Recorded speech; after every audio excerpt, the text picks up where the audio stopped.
Bună seara, doamnelor și domnilor! Vă mulțumim că sunteți alături de noi. Ascultați Radio AVFM, Vocea Europei. Jó estét, hölgyeim és uraim! Köszönjük figyelmüket!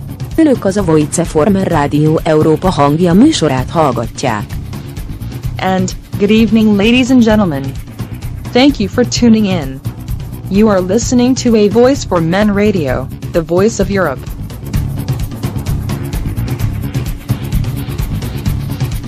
A Voice for Men is the flagship of the men's rights movement.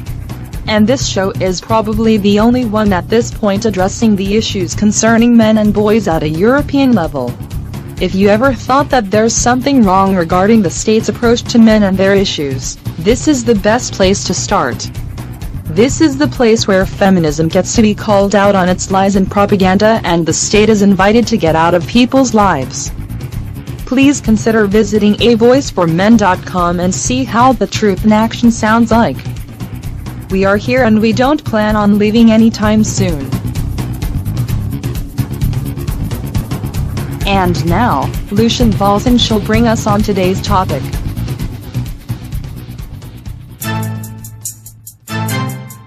Feminists and manginas be warned. While you're listening to this show, bricks of logic may fly out.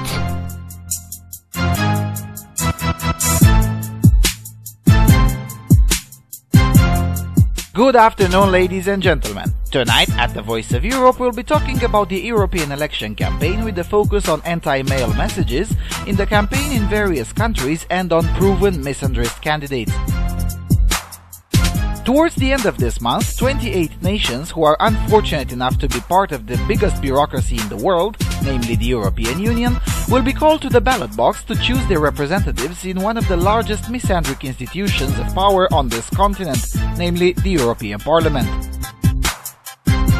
I call the European Parliament one of the largest misandric institutions of power because over 65% of its membership, or 495 members out of the total of 754 original members, are proven misandrists who will vote out men's individual rights at any moment in favor of statist control and will pander to gender ideologues such as Katinka Lyotard or Viviane Reding, who will not stop until any trace of liberty is removed from the system. If this characterization sounds too harsh to you, follow the links we'll be giving in this show and please consider going through our show archive a bit more. Now, for some of our audience, the European elections may seem unimportant, and this is generally the majority view in the general populace if we are to follow the low turnout trend in previous European elections. However, from a men's rights perspective, this plebiscite could be the beginning of solving some of the issues if at least some of the known misandrists lose the elections. Remember, we won't tell you who to vote for, but we will strongly recommend who not to vote for, and for that, please check the list of feminist MEPs that we've made. And it's always the case when there is an election for this institution of progress, that a significant proportion of airtime is given by most, if not all, of the mainstream parties to the talking points with deep roots in the ideology of hate, commonly known as feminism. In Slovakia, for instance, academics have demanded the public for the first time in the country's post-communist history to come to the ballot box so as to avoid having quote-unquote fringe candidates. Winning seats for those fringe candidates would threaten, you guess it, the women, the minorities and the poor, the full PC trifecta of race, sex, class. In regards to Poland, the EU Observer itself went out with a truly disingenuous article warning Poland of the danger of the woman haters pose, pointing out to a classical liberal political party who happens to believe that a 70% taxation level is too high and who happens to believe that the EU is promoting a dangerous gender ideology that could prove to be toxic for the Polish society. I'm wondering why they believe that. Moving a bit to the north, Sweden even has an explicit misandrist party called Feminist Initiative, the Feminist Initiative, who downright believes that men should be sent to education programs. Some pesky non-feminists sometimes keep saying that's actually re-education camps. Anyway, Feminist Initiative also believes that a new commissioner position should be created in the European Commission, the Commissioner of Truth. And no, I'm not joking. There is a real feminist party in a EU nation that actually believes that we should have a Ministry of Truth in Europe. And there's more. We'll try to bring as much as possible to your attention during this talk. 8 movements of feminist flavor are lining up and campaigning in France, Sweden, the UK, Hungary and Italy. The MRM is not big enough in Europe to do that, not yet anyway. However, the number of non-feminists is larger than the number of feminists. The key will be to convince the silent non-feminist majority to actually go to the ballot box. And it ain't gonna be an easy task.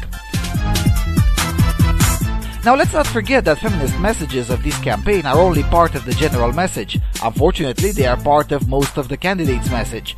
So selecting the non-feminists from the candidates list is not going to be an easy task either. Also, sometimes you might not like the list of non-feminist candidates. That's a tough one. So, what do you think? Do you know any non-feminist candidate from your country?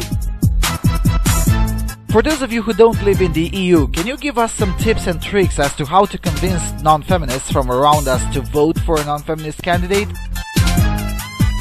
Call in and engage! I am Lucian Vulsan and this is the Voice of Europe. And we're back. Greetings everyone. This is Lucian Vulsan broadcasting from Transylvania. Alongside with me is James Huff broadcasting from the United States and my co-host Jon Gunnarsson broadcasting from the Patriarchal Oppression Center of Germany. Hello there, Jon. Greetings. How's it going? Pretty good. Weather has been quite nice recently. Pretty warm and sunshine and so on. Yeah, so finally that global warming has hit. Okay, yeah. Yeah. Well, in here the global warming also hit. It even hit me personally. I have over 70 degrees in Celsius on my processor, so if I just gone in the wind in the middle of the show, you should also know that probably my processor has blown or something like that. As for the weather, yeah, indeed, it has been increasingly better. However, it's still beneath the normal temperature. It's still colder than it should be. So yeah, I don't know where's that warming trend. I'm still waiting for it, and probably someday will come. Yeah. Well, with that being said, given the length of our news section, we should probably head towards that. James, could you please take us to the news? You are listening to AVFM Radio, the Voice of Europe. This is the news.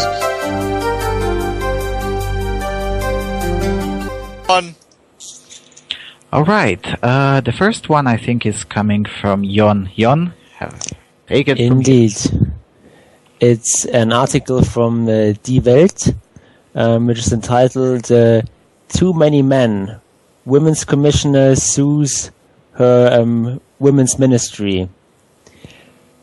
As Kristin Rose Möhring has been Equality Commissioner in the Women's Ministry since 2001. She's been re-elected 3 times since then by the women of the ministry, because men are not allowed to vote here. Within her field of activity, Rose Möhring runs a blog in which she expresses her opinions on gender issues very candidly, which is unusual for someone in her position. For example, in 2012, she wrote about an encounter with an, quote, alpha male, and she wrote about how she threatened to sue him because he disturbed her work. On Thursday, Rose Möhring will actually be in court in front of the 5th chamber of the Berlin court. She sues not against a man, but against her own employer, the Federal Ministry for Family, which is actually the Federal Ministry for family, women, youth, and seniors. But I personally I personally like to call it the Ministry Against Men, which is shorter and more accurate. But let's continue with the article. The boss of the ministry is a woman, Manuela Schwesig. The suit dates from the year 2012, and therefore from the time of Schwesig's predecessor, Christina Schröder, from the conservative CDU. It's concerning the nomination of 3 leadership positions, namely the position of the press secretary, of the state secretary, and of the independent commissioner on questions of sexual misconduct against children. In all 3 cases, Schröder had decided on a man. Against that, Rose Möhring sued. She demanded of the minister that in the future she would be included in the hiring process, not just before the contract was signed, but before the potential candidate was informed. But the family ministry rejects that, and stating that such an inclusion would be not practical. Since then, a lot of time has passed. Germany has had an election and has a new federal government. The family ministry is now run by a social democrat who, in contrast to her predecessor, is in favor of quota laws. When Manuela Schwesig presented her plans for that in March, she was of course asked about the conditions in her own ministry. With a lot of pride, she showed the high ratio of women in leadership positions in her ministry. That ratio is at 51.6%, and this is higher than any other federal ministry.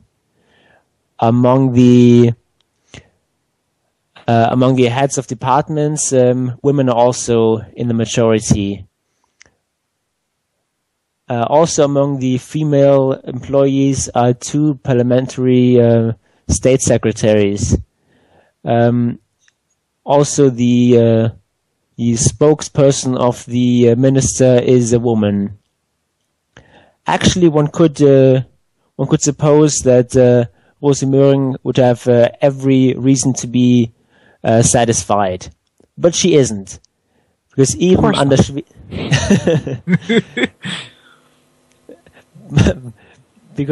Schwesig, she claims that she is not included in hiring decisions beforehand.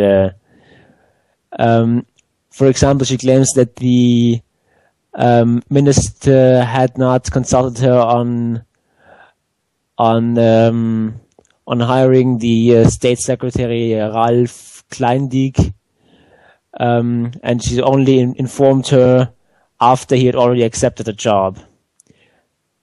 Theoretically, Rose Möhring could still pull back her suit, but for her it's about principle. I'm going to skip one paragraph, it's not important, and skip to the last one. In total, 5 judges will hear this case on Thursday. 3 professional judges and 2 amateurs.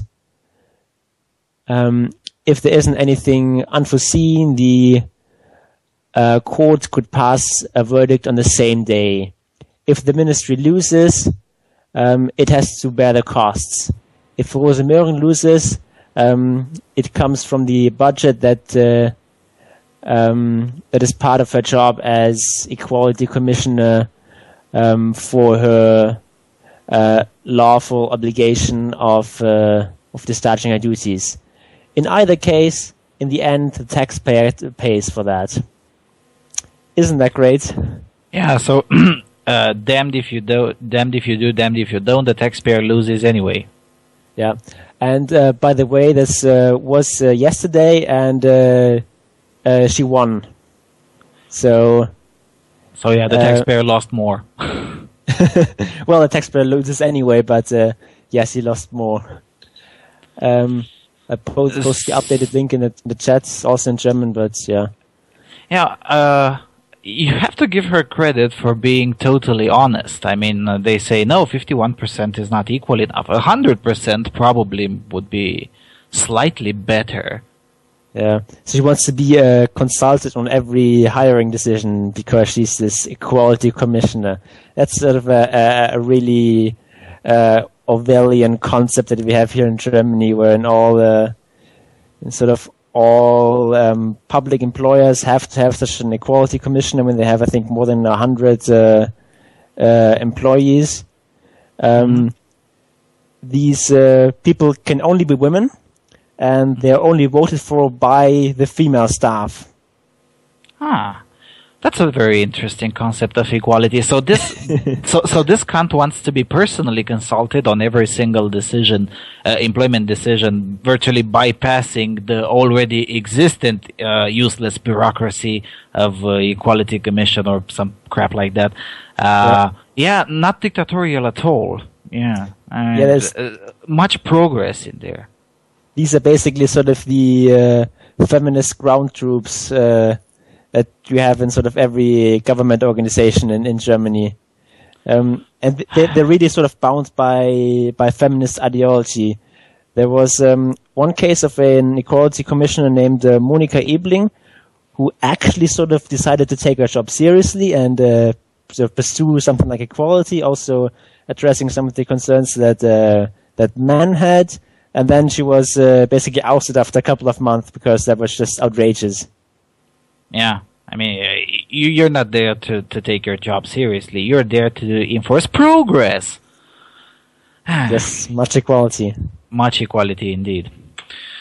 Okay, speaking of equality and a lot of oppression of women, the BBC cries on the shoulder of women in Spain.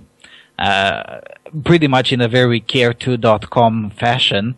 If you remember, we had a while ago, a few months ago, Care2 whining on the shoulder of women in Italy who were so oppressed that they were earning 4,000 euros per month doing video chat, and that's very oppressive indeed, and it shows how the patriarchy works.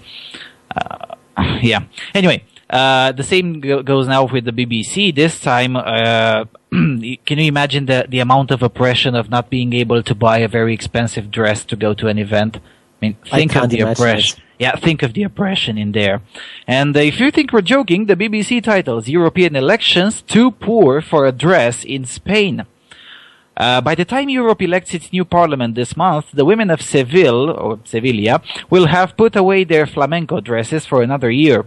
In a region where female unemployment stood at 38% last year, let's not mention the fact that male unemployment was about 65. But anyway, there will be some who could not attend the Feria, southern Spain's great unavoidable week-long show and traditionally the social event of the year for rich and the poor alike.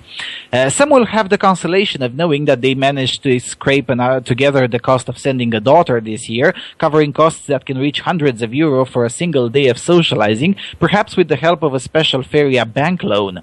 Others may continue to maintain the fiction that they were fed up attending Feria, so prefer to stay away. Either way, a major part of Spain's heritage is quietly being eroded 6 years into the economic crisis. It adds to the sense that the country is falling into decline, dropping further behind its Eurozone partners to the north.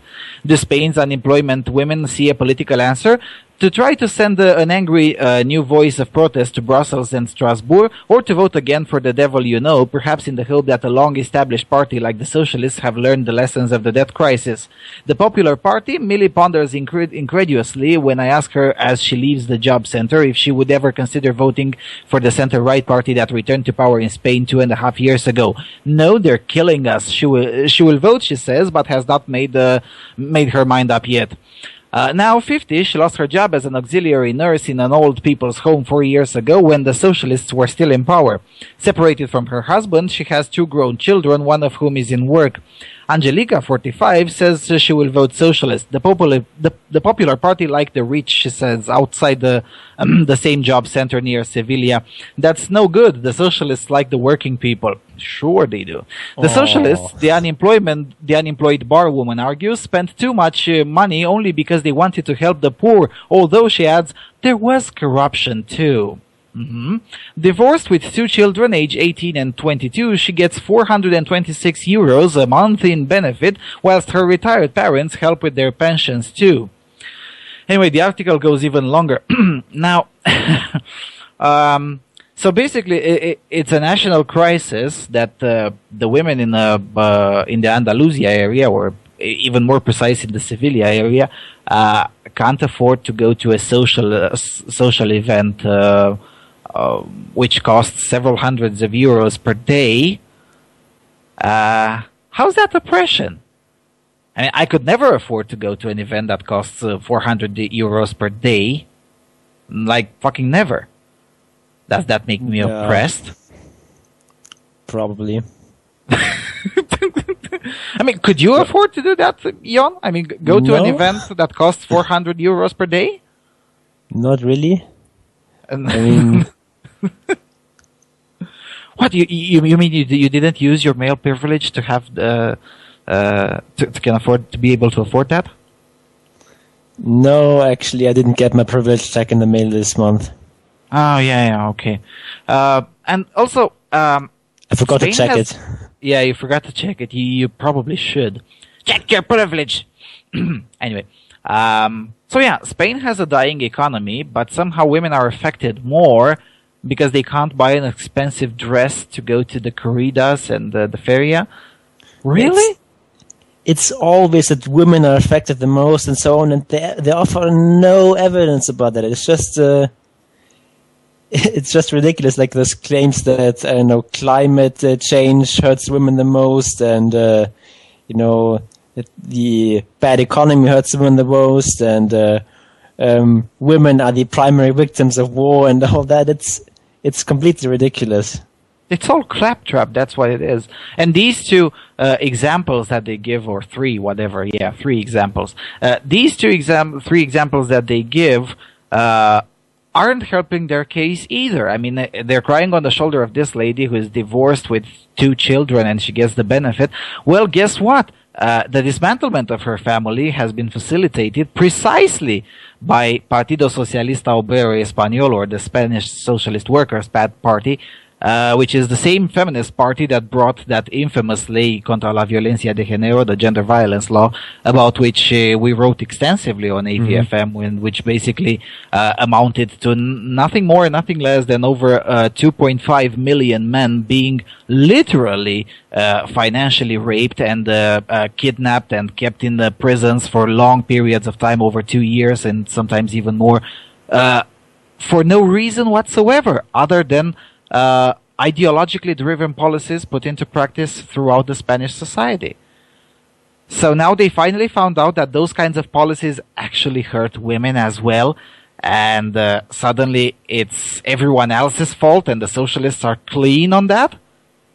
Really? Yeah, I mean, they just look at the rhetoric of the socialists, say we want to help the poor people, and then therefore they assume that the socialists want to help the poor people, and if they fail, then it's just because they haven't spent enough money, or the conservatives sabotaged their efforts or something like that, or people are just too greedy for these socialist practices to work. There's always some excuse.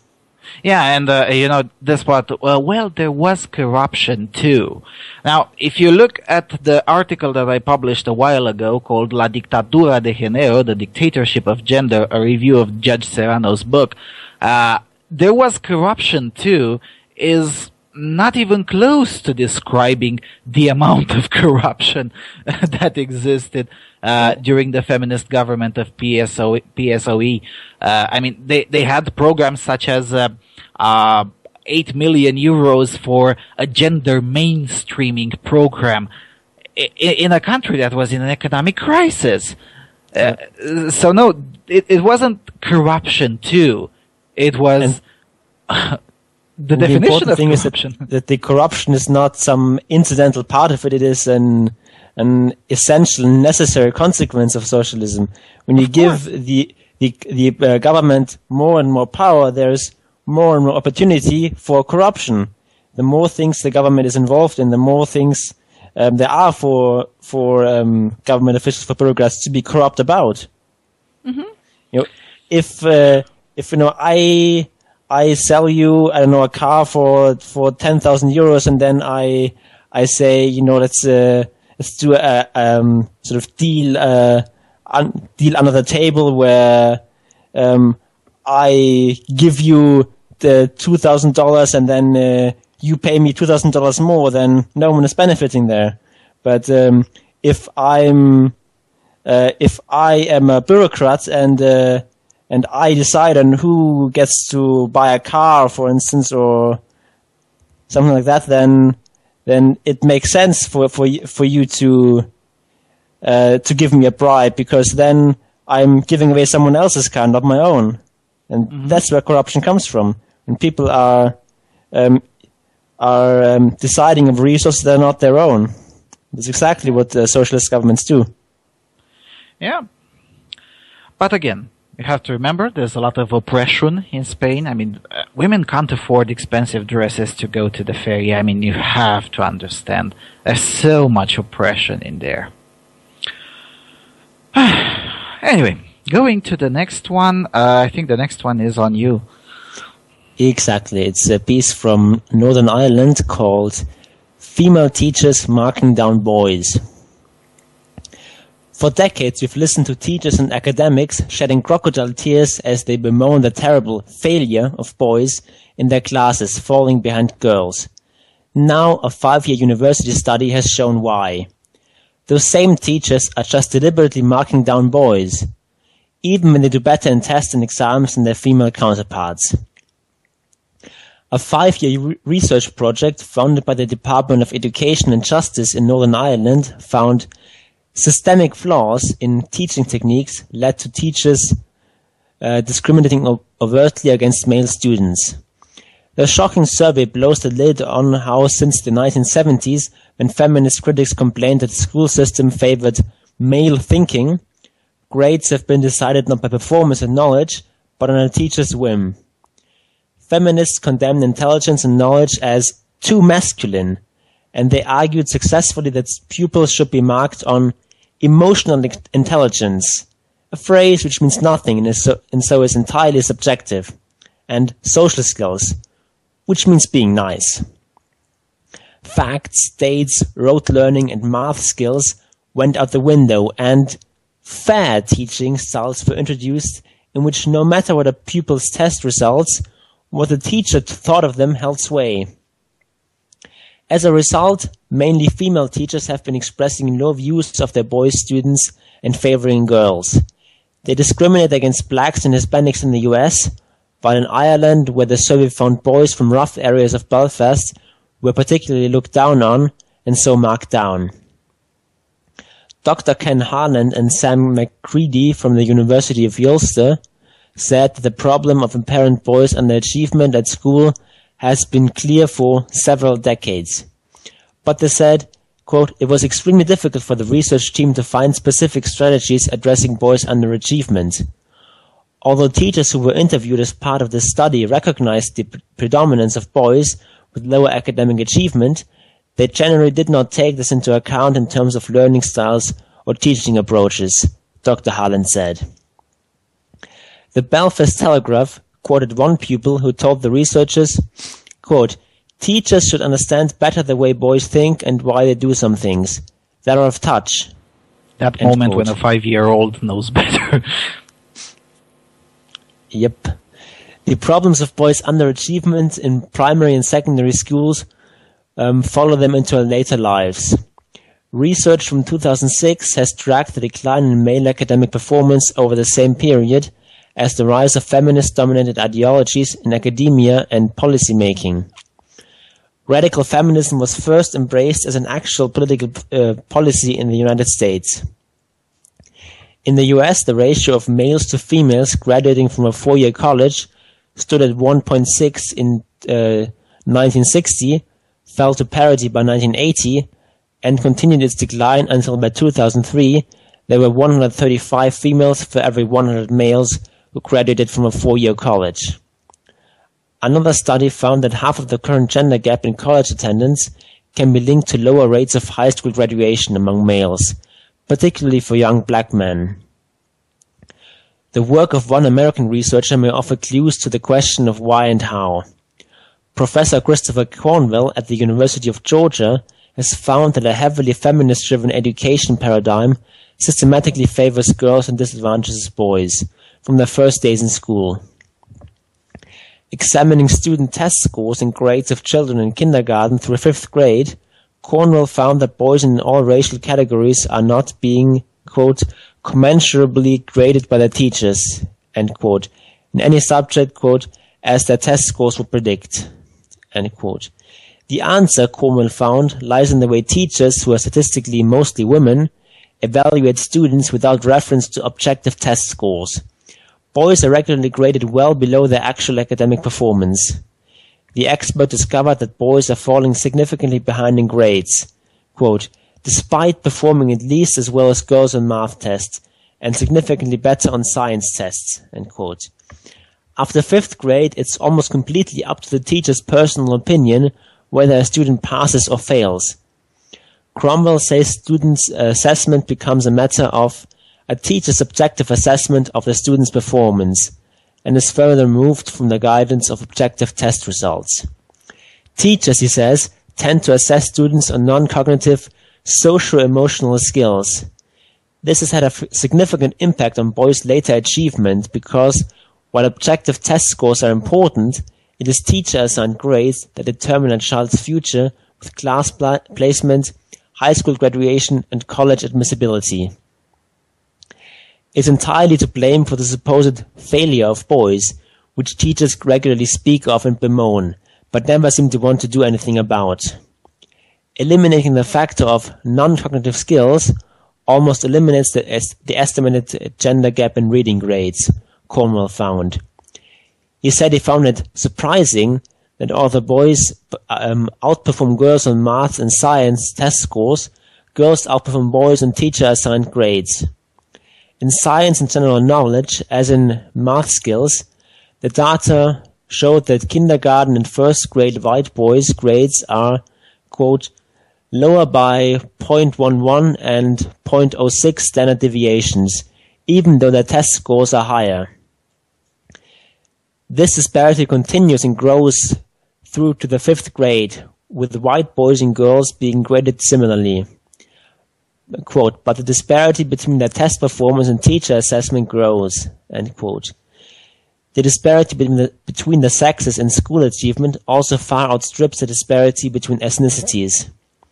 Cornwell noted that, quote, the girl-boy gap in reading grades is over 300% larger than the white-black reading gap, and boy-girl gap is about 40% larger than the white-black grade gap. From kindergarten to 5th grade, he found, the top half of the test score distribution among whites is increasingly populated by boys, while grade distribution provides no corresponding evidence that boys are outperforming girls. These disparities are even sharper for black and Hispanic children, with the misalignment of grades with test scores steadily increases as black and Hispanic students advance in school. The study, he said, shows that teachers' assessment are not aligned with test score data, with greater gender disparities in appearing in grades than testing outcomes. And that gender disparity always favors girls. The American thinker Christina Hoff Sommers wrote that the idea that schools and society grind girls down has given to an array of laws and policies intended to curtail the advantages boys have and to redress the harm done to girls. Sommers wrote in The Atlantic, these are things everyone is presumed to know, but they are not true.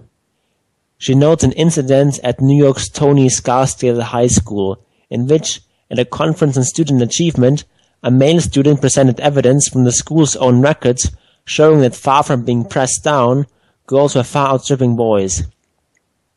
When the teachers checked the students' data, quote, they found little or no difference in the grades of boys and girls in advanced placement social studies classes, but in standard classes, the girls were doing a lot better, end quote.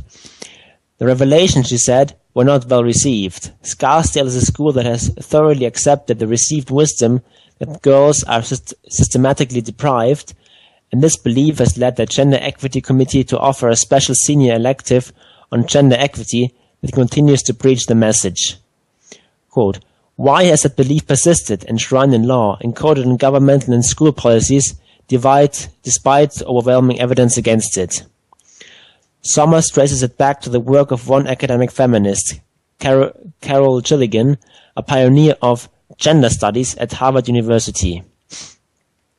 Gilligan's speculations launched a veritable industry of feminist writers, citing little or no reviewable data, lamenting the plight of girls, drowning or disappearing in the sea of Western culture. Most of Gilligan's published research, however, Sommer points out, consists of anecdotes based on a small number of interviews.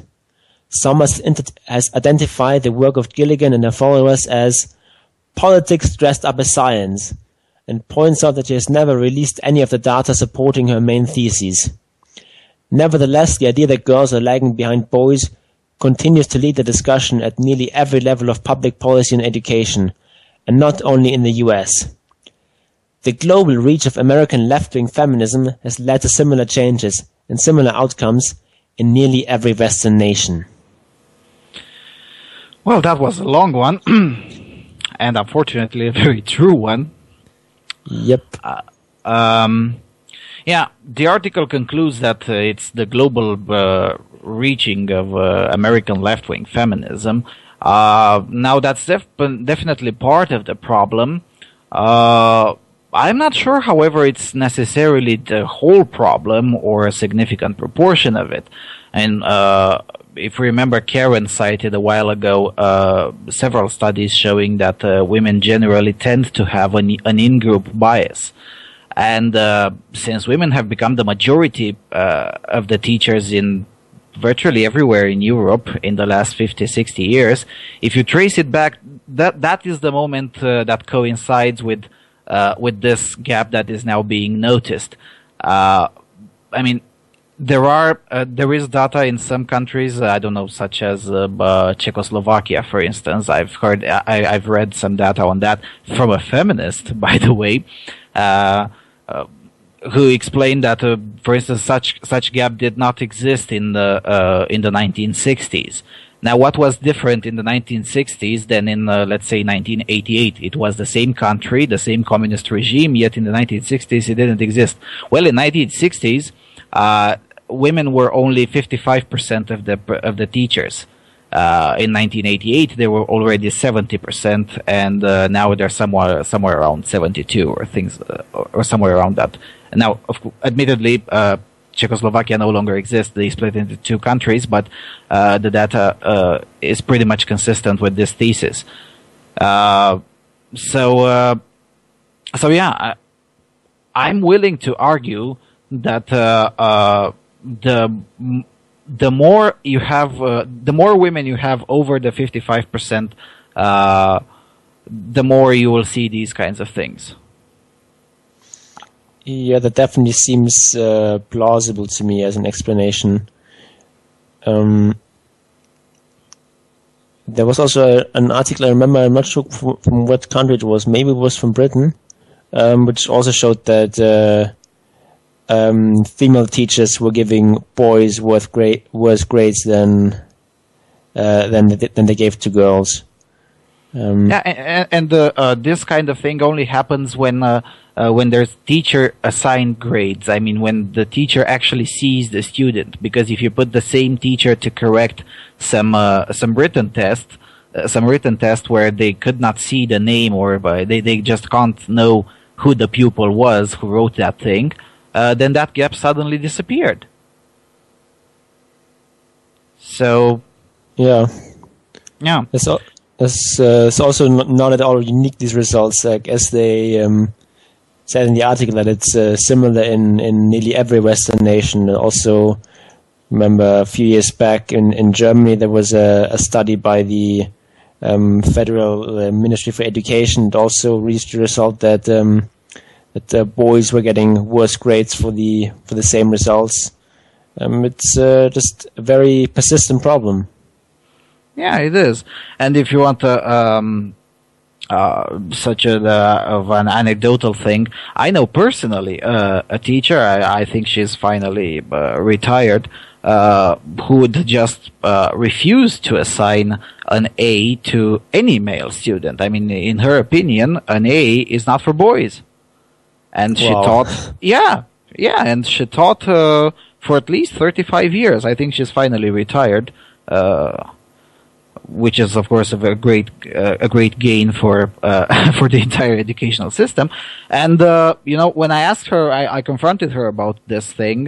She said that the only difference between her and the other teachers is that she actually has the guts to admit it.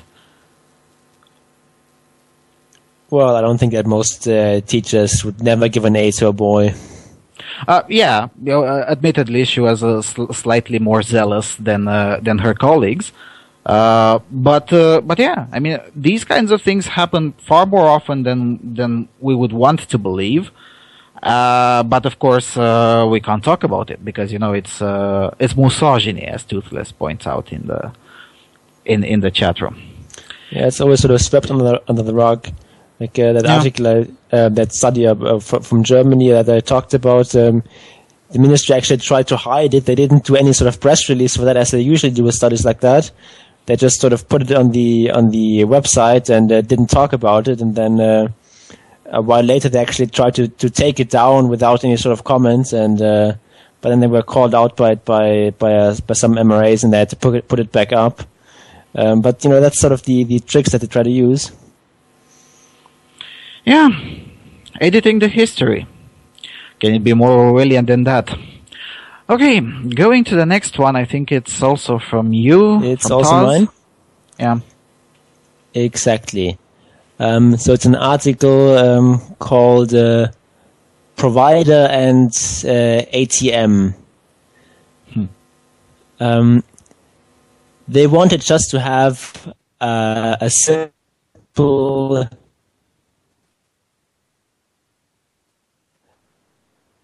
They wanted to keep everything simple after the divorce.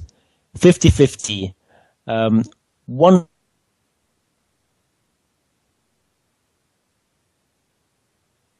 Father Ralph and one with Mother Claudia. The two children, an 8-year-old daughter and a 6-year-old son. Badly. But Claudia couldn't deal with this. Oh, sorry. Is it back now? Hey, Lucian, you there? Yeah. Yeah. I can hear you guys, but can you hear me? Yeah, we can hear you. Yeah, we can hear you now, but a moment ago you were breaking up badly. Okay, should I start again or? Yeah, start again. Okay. They wanted to keep everything simple after the divorce. 50-50. 1 week, the children would be with Father Ralph, and 1 week they would be with Mother Claudia. They have 2 children, a 8-year-old daughter and a 6-year-old son. But Claudia couldn't deal with this. She claimed that she couldn't live for that long without her children. At court, they said that the children would be better off with her. As a result, out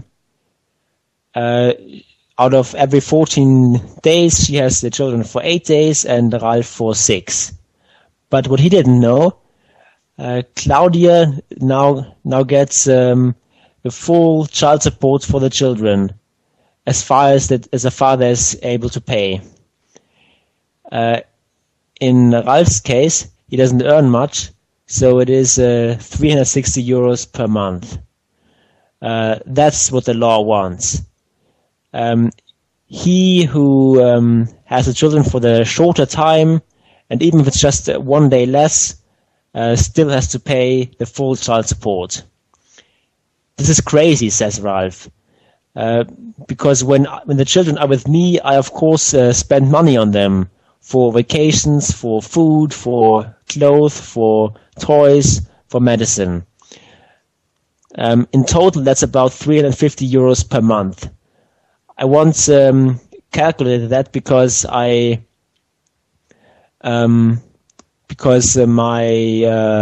bank account is always overstretched. With my low net income, at the end of the day, I'm left with minus 36 euros for myself. All the money that he spends on his children while they are with him doesn't count at all for the courts. No wonder that fathers feel like they're an ATM, says Ralph. If you want to care for your children more than the usual 2 weekends per month, you are massively punished. But why are things like this? Because the family law is so slow. In the Bürgerliche Gesetzbuch, the Bürgerliche Gesetzbuch says that in case of separation of the parents, that one takes care of the children and one pays. This is regulated in Article 1606, which is about child support. In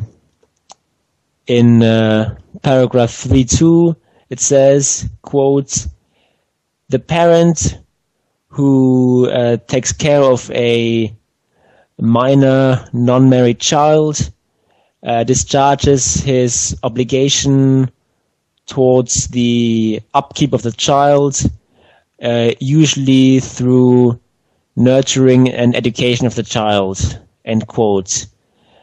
A shared parenting is just not it's just not part of the law.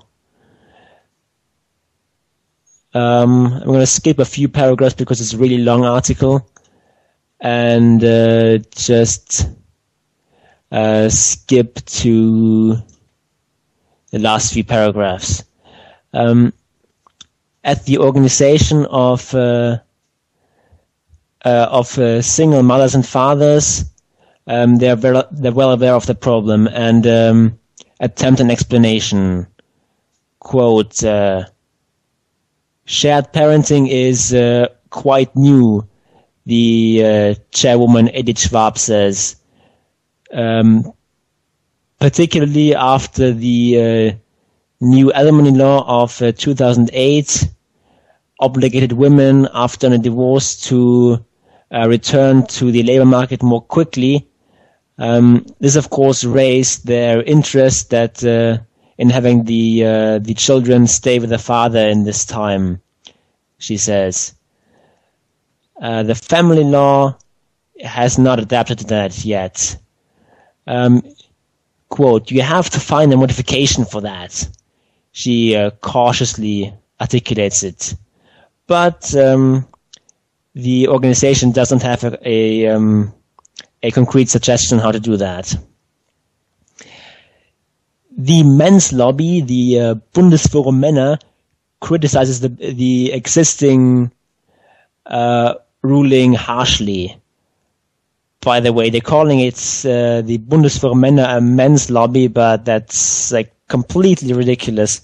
It's a completely feminist organization. They're all about eradicating toxic masculinity and basically the biggest bunch of manginas. But yeah,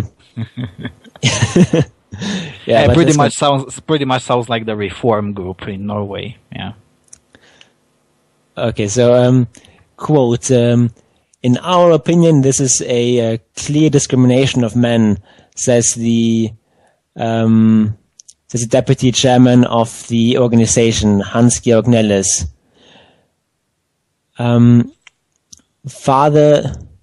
the ability of fathers to reduce their working hours is taken away, and as well as their ability to increase the time they can spend with their children. He says this fortifies old role models. Fathers stay providers, and mothers suffer as sole nurturers on the labor market. End quote. Doesn't sound like suffering to me, but anyway. Yeah, that's where you see their feminist credentials come in.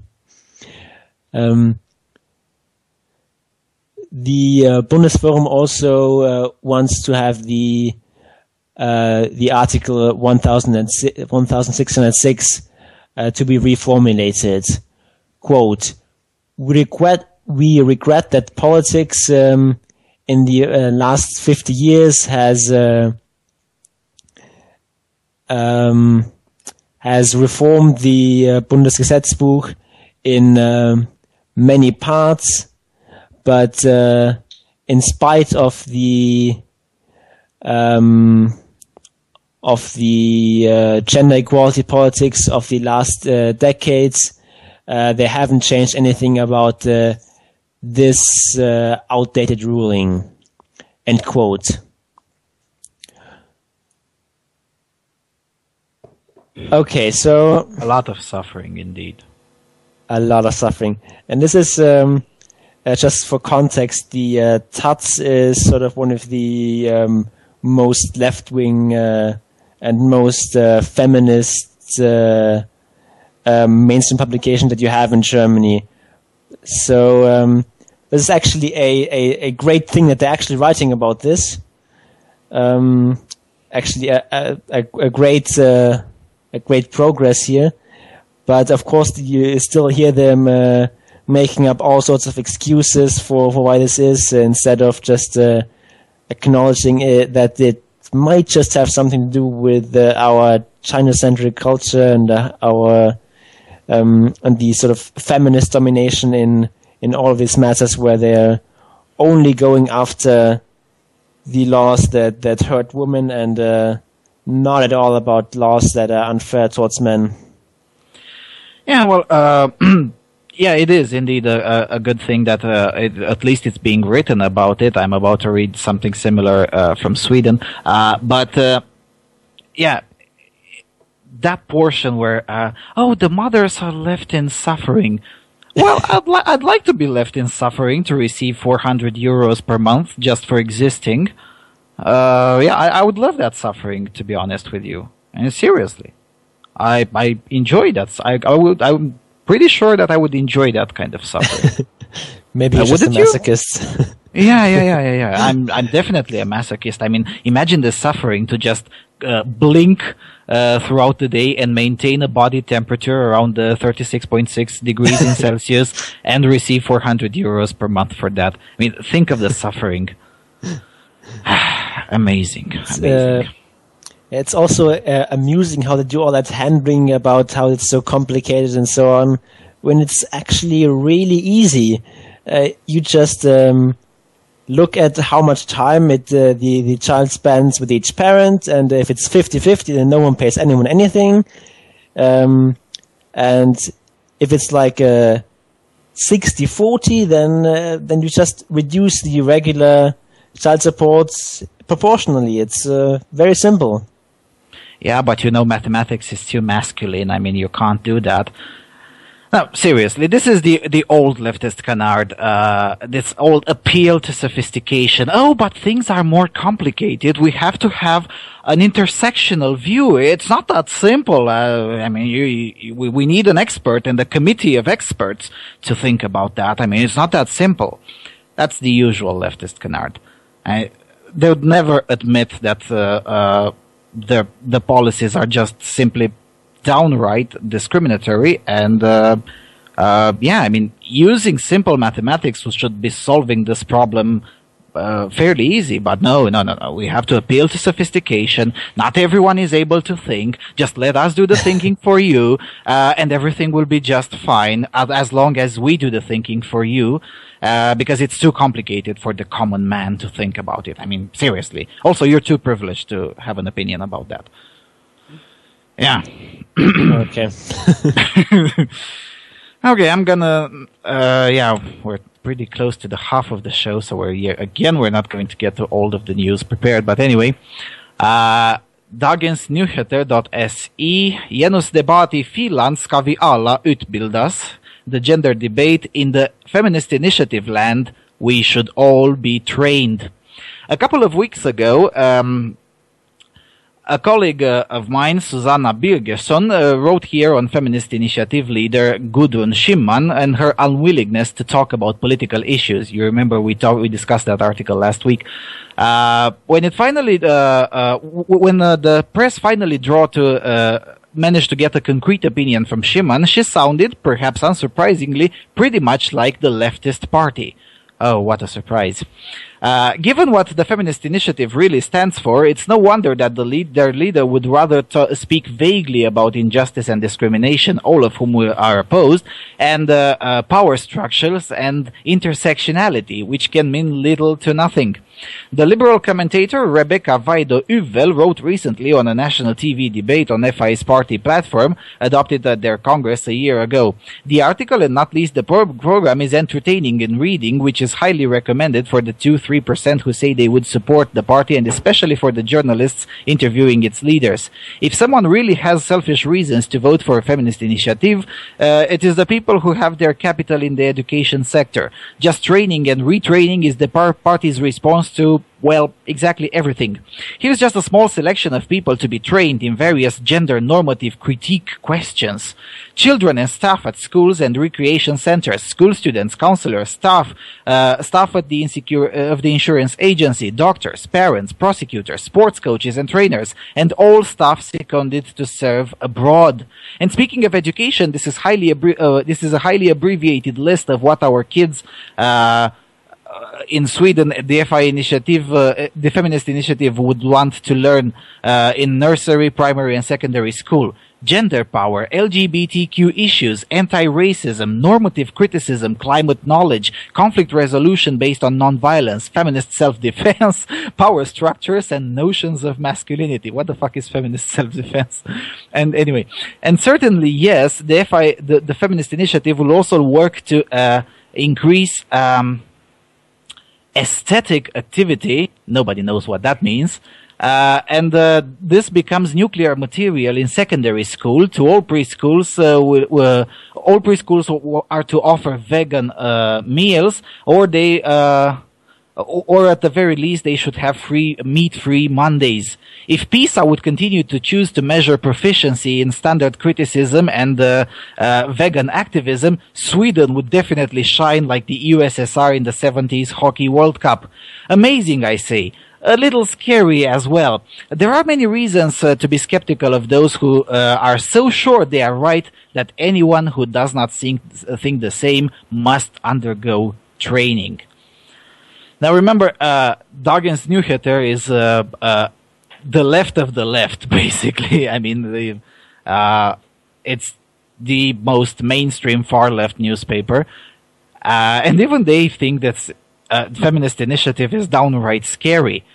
But if you think that's downright scary, the next piece of news is even more downright scary. The local.se, Swedish Feminist Party gains new poll ground. Now, many Swedes have contradicted me and said, oh, they're just a very small party, nobody will vote for them. Well, I beg to differ on that, and recently the Swedish press is confirming what I have suspected for the last month. April saw Sweden's feminist initiative, FI party, add another percentage point to its voter support, edging closer to the parliamentary threshold just days after 52% of Swedes said they'd like to see the upstart party in the government. A new Expressen Demoscope poll from April showed that FI had reached 3% of voter support, up by 2.2 percentage points from the last Demoscope polls and about 1 percentage point from an earlier poll by Ipsos. Demoscope chief analyst Peter Santesson said that FI was likely plucking supporters from the left party, which he said had lost a bit of its feminist profile. Santesson also said parties stood to benefit from charismatic leadership, in FI's case Gudrun Schyman, who was previously an MEP and leader of the leftist party. A separate Demoscope poll showed that 52% of Swedish voters would like Feminist Initiative to cooperate with the red-green government if the opposition takes over after the September elections, whilst 46% said the upstart party should also be given a voice in the government if the current coalition clings to power. The red-greens currently have 51% of voters' support, and the government has 36.8%. Now, first of all, I like the honesty of the Swedish politics. I mean, the involuntary honesty, although, but anyway, the red-greens. It can't be more honest about that. I mean, the green politics is basically just like a watermelon, you know? It's very green outside. And once you start understanding it, and once you delve into the watermelon, it's very red, as Leninist as possible. So I like their honesty, the red greens. It can't be more honest than that. So yes, I don't know why the Swedes are. I mean, even many of the Swedish MRAs say, "Oh, but they're not that dangerous." Well, these guys are getting more and more popular, and more Swedish celebrities are endorsing it. And I would be surprised if the next European Parliament won't have at least one or two MEPs coming from the Feminist Initiative political party. Did they have some sort of minimum threshold in Sweden for the EU election? As far as I know, it's 3%. Okay, as so far as I know, but I could don't get in. But I could be wrong. I know Netherlands has no threshold whatsoever. I mean, they have a threshold in their parliamentary elections. For instance, Netherlands has 100 parliamentarians, and obviously the threshold is 1%. I mean, you get 1%, there's one mandate, and so on. Mm-hmm. And if I remember correctly, they don't have a threshold, a pre-established threshold in the European elections. At least that's in the Netherlands. And in Sweden, I think it's 3%. So yeah, there is a small chance of them not ending up in the parliament. But I remember in the last elections when Feminist Initiative got only 0.4%, all the polls were placing them somewhere around 0.3 and 0.5. So these kinds of estimates tend to be quite accurate by the Swedish polling institutions. Now, I guess that's because the country isn't that big, that populous. I mean, it's harder to be accurate when you're polling German voters, but when you're polling only 7 million voters or 6 million voters, I guess it's easier. So yeah, I mean, if they have 3% now, and this is for April before, and the poll took place before a lot of celebrities endorsed them, I don't know. Yeah. Anyway, going a bit further, and then we'll have to get to the break. You know that thing, if women ran the world, everything would be just better. ITV.com, woman jailed for running child prostitution ring. A woman has been jailed for 12 years for running a child prostitution ring in South Yorkshire. Amanda Spencer, who is 23, from Rotherham, was found guilty of a string of crimes against children, including arranging or facilitating child prostitution. During the same trial, Ian Foster, 68, from Sheffield, was convicted of 3 counts of sexual assault against 2 girls aged 13 and 14, and a woman. He was also acquitted of rape. Foster was also subject of an earlier unrelated trial in January, where he was found guilty of 12 charges. The verdicts were delivered by a jury following a 10-week trial at Sheffield Crown Court. Now, we don't have enough time to dig into this case, so I'm just going to drop a link from BBC which describes at length the crimes of this individual. Long story short, she was basically a matron. I don't know, is that word existent in English? I know it exists in Russian and in my own native tongue. The matron is basically the boss of a brothel, the female boss of a brothel. It's madam in English, I think. Madam, really? Yes. I wouldn't disagree with you. I don't know. So basically, yeah. So basically, this individual was a madam or a matron, whatever, of a brothel of children. This pretty much flies in the face of the feminist narrative that but no. It's very easy to explain it. It's just internalized misogyny. It's very easy. Right. In the interwar period, and I remember this, my grandmother told me quite a lot about this. In the interwar period, in here we had legalized prostitution. It's the only period in time when we had legalized prostitution. And she told me that pretty much all of the owners of brothels were women. And she found nothing wrong with that. That pretty much tells you why my grandmother was never a feminist, because when she heard those claims that but women would never engage in doing sex exploitation work or in owning prostitutes and something like that, and she said, no, actually I only heard a legend that there might be a brothel owned by a man in my area. All the others were owned by women and operated by women, and quite successfully. So yeah. And last week we said a lot of good things about the Swedish justice system. Maybe we should mention some more about that. Dagensjuridik.se. Fängelse för kvinnor som anmält önsliga män för våldtäkt. SMS och vittnebevis. Prison for women who falsely accused innocent men of rape. SMS and witness evidence. You've made me the happiest woman, the woman wrote in a text message to her husband when she later was investigated for a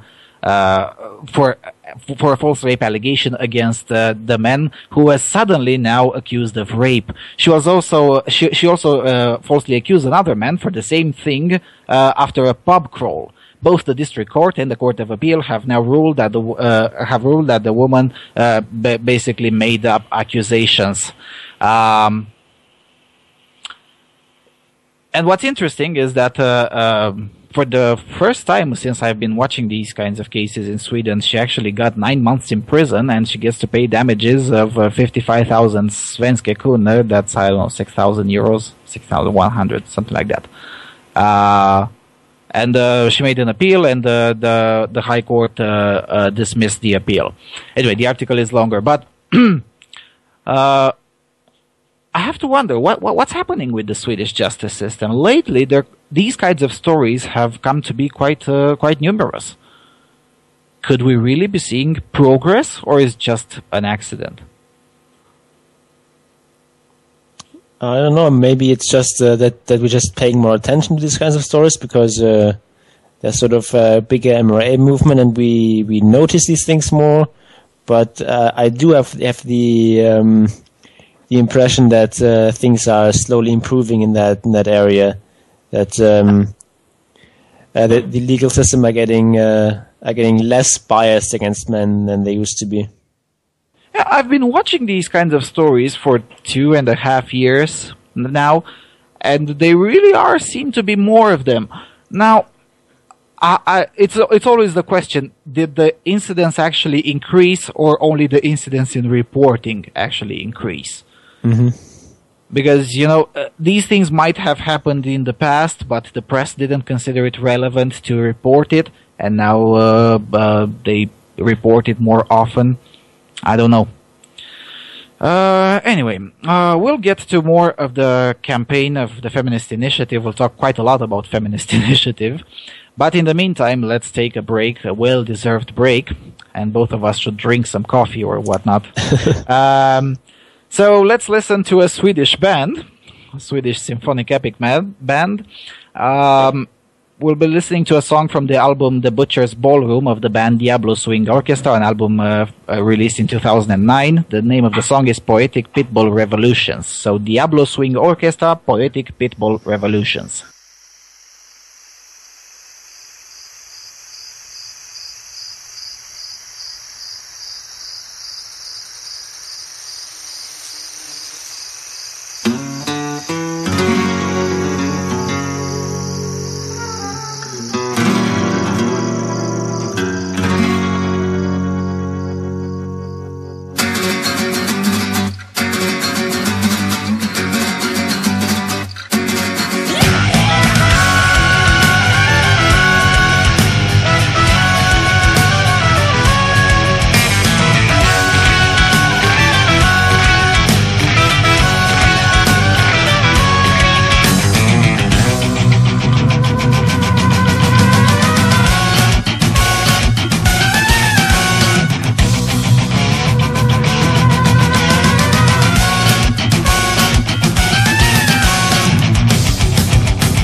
And we're back. We've listened to Diablo Swing Orchestra, Poetic Pitbull Revolutions. I hope you enjoyed the song.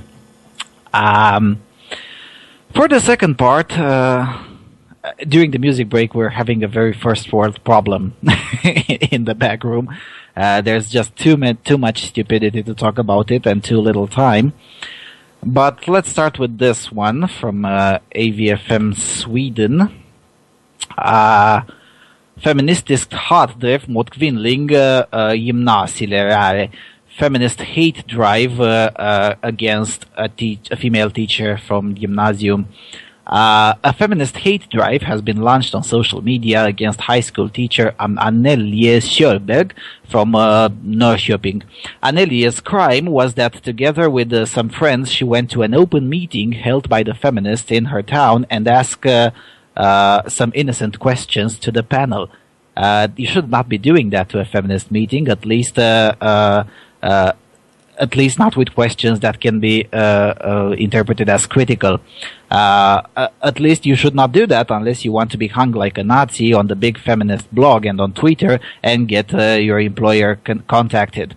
The feminists now concluded that Anneli is, an anti-feminist. And what's worse, she's an anti-feminist that works with children.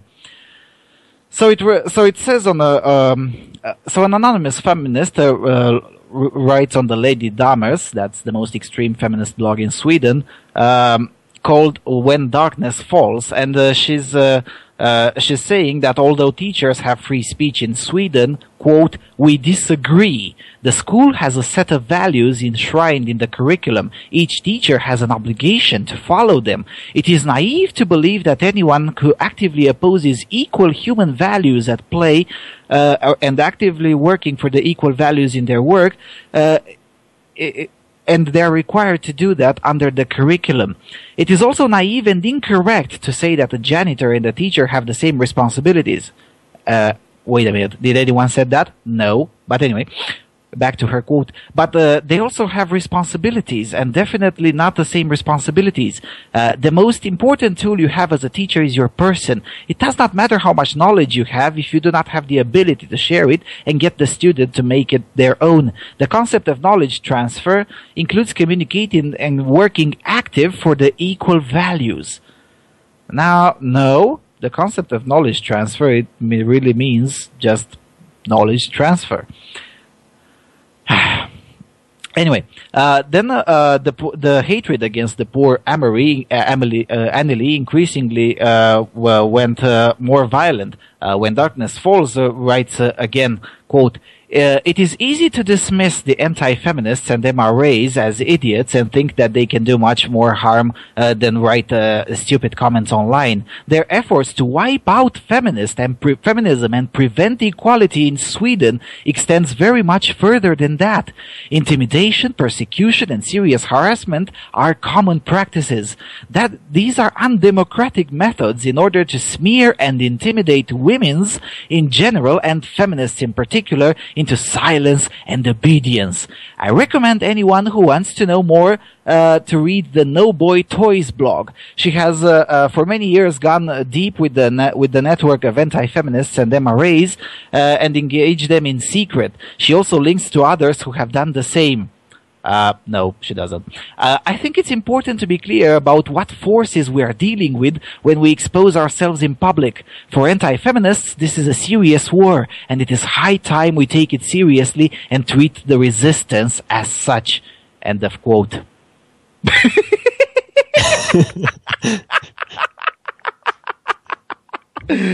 Well, so all these MRAs are silencing people, and therefore we should silence this woman. That's, and all the MRAs she's the only one who's silencing women here. Yeah, and all the MRAs are silencing women, so we should treat their resistance as a war. Yes. What? What? I don't even, seriously? Now, maybe it's time to that I say this publicly. I mean, I've said it in a lot of private chat rooms so far, and I just kept it between the friends. But maybe I should say it publicly. Since the opening of AVFM Sverige, the Swedish feminists are quite literally horrified. because, they've never had FTSU rhetoric until now in their public space. And they're literally horrified for the simple fact that there is a blog on the internet saying that feminists are wrong in their assessments. Nice. That is very oppressive. Yeah, very oppression indeed. Think about it. They come on the internet and they hear and read things that they don't agree with. Yeah, and they write in Swedish so everyone can understand it in our country. Can you imagine the horror? Now, let alone the fact that most of the Swedes already speak English and they can listen to this show and they can read the so many other pages that exist in English. But actually, these guys are coming here and they have Swedish people writing in there in Swedish. Oh my God. And they actually convinced the teacher to come in and question us on a public meeting. Anyway, William Andersson, the head of AVFM Sweden, comments on this, says, firstly, they're accusing the teacher to be an MRA, and they're accusing her of intimidation, persecution, and serious harassment. Now, really, to my knowledge, the only MRA website in Sweden is AVFM Sverige, and we are naturally curious as to what the writer is talking about. We cannot remind us that we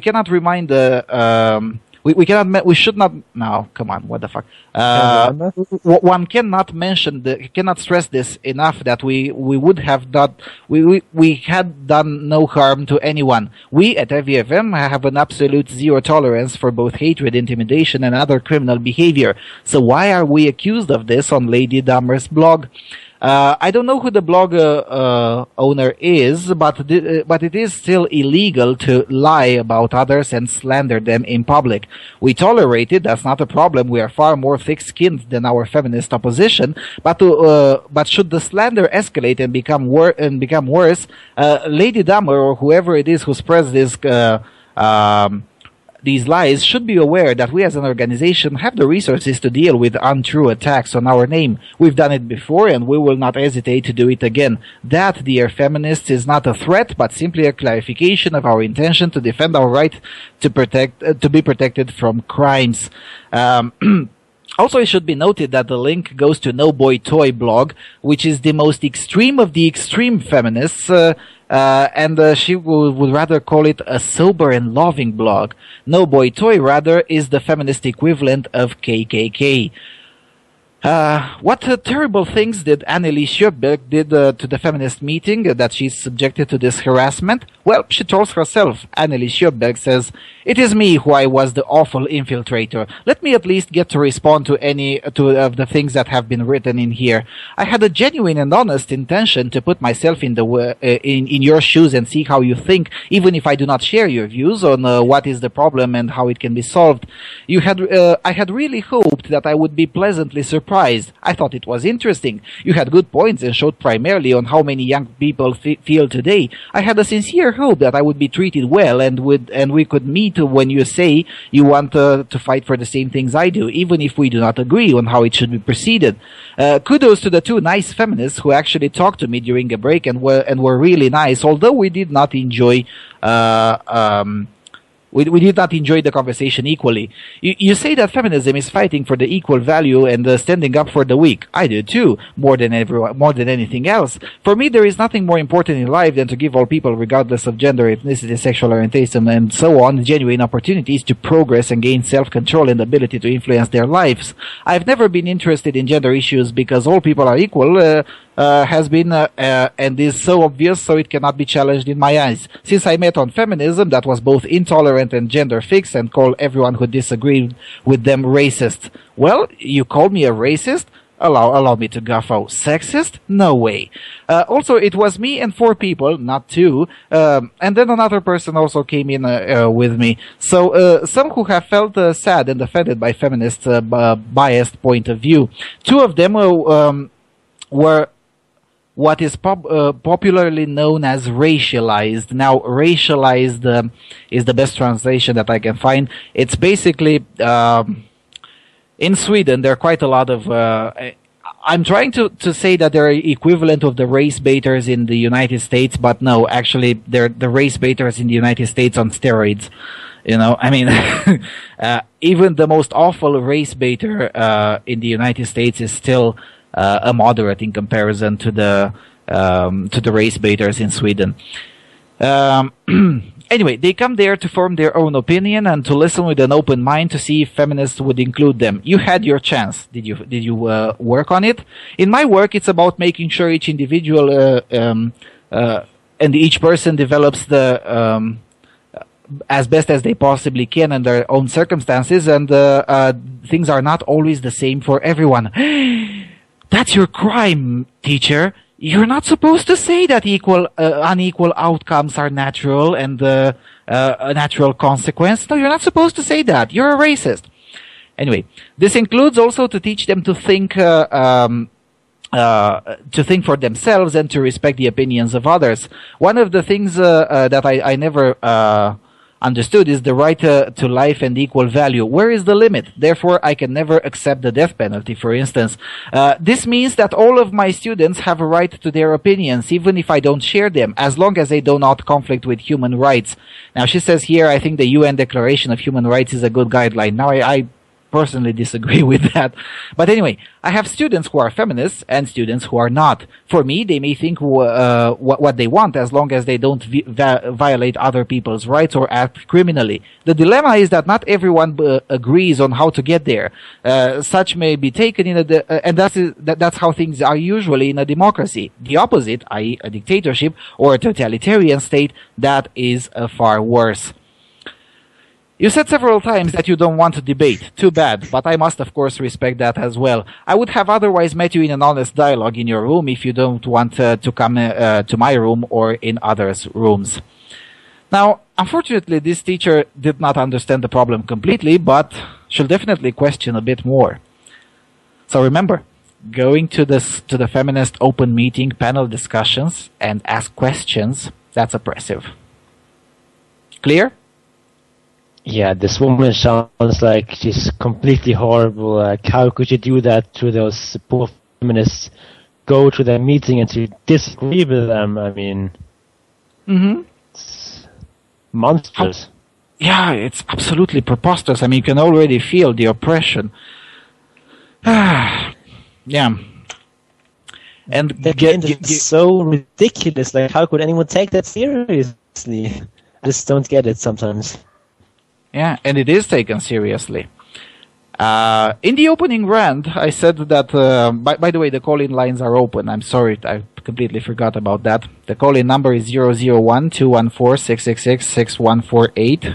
Again, 001-214-666-6148. From the US, 214-666-6148. I said in the opening rant that the Feminist Party wishes to have the Ministry of Truth. Here's some evidence. Oh, I already put that. Here's some evidence on that. From Europaportalen.se. Feminist som ska kämpa för romerna. The feminist who will fight for the gypsies. So here we go. The race, sex, class, PC trifecta. Soraya Post wants to fight for the rights of gypsies and create 2 new EU commissioners. Europaportalen hits all Swedish top candidates for the European elections. Today it's time to turn to the Feminist Initiative's candidate Soraya Post. We see her at the coffee shop at Stockholm Central Station. Soraya Post has just arrived by train from Gothenburg, where she lives. A filmmaker who is making a documentary about FI's rise to power is nearby and lets the camera roll at the beginning of the interview. Oh, they have a film made about them. What you were saying about their being too irrelevant? Anyway, Soraya Post is today's strategist at the Rights Committee in Västra Götaland, that's a region in Sweden. The committee works to protect and promote human rights in the region. She is a gypsy and has worked for the rights of gypsies during most of her life. So, yeah. Feminist Initiative is an irrelevant power, yet a big region of Sweden has its strategy on the human rights made by a member of Feminist Initiative. Okay, Soraya Post joined the Feminist Initiative in November 2013 after people she knows in the party encouraged her to become a member. To read the party program was like finding home, according to her. Feminist Initiative's view of men, the acceptance of otherness, and the standard critical thought felt right to the core. I almost cry when I think of who it is and who gets to decide what is acceptable, says Soraya Post, and gets tear in my eyes, that is the author eyes. So remember, she is enjoying the Feminist Initiative's right view of men, which is send all men to re-education camps. Anyway, she is a candidate for wanting to influence the decisions in which they're wanting to influence decisions that are taken instead of influencing politics from below as she did before. From below, she is the strategist of a human rights committee. That's not from below. Anyway, voters must tick her if they want to see a tough and straight MEPs arguing and standing up for democracy and human rights. She notes that the European elections this time are different. We see how the political right-wing extremism grows and raises the bar for what may be called racism. Instead, there is talk about xenophobia. I argue that the far-right parties in Sweden and Europe are fundamentally racist. No, Dumbo, just because they disagree with you, that means they disagree with you. That doesn't mean they hate you for being a certain ethnicity.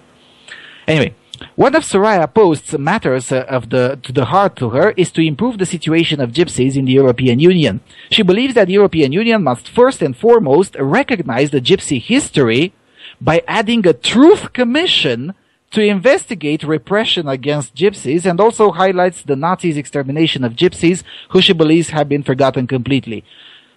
A truth commission.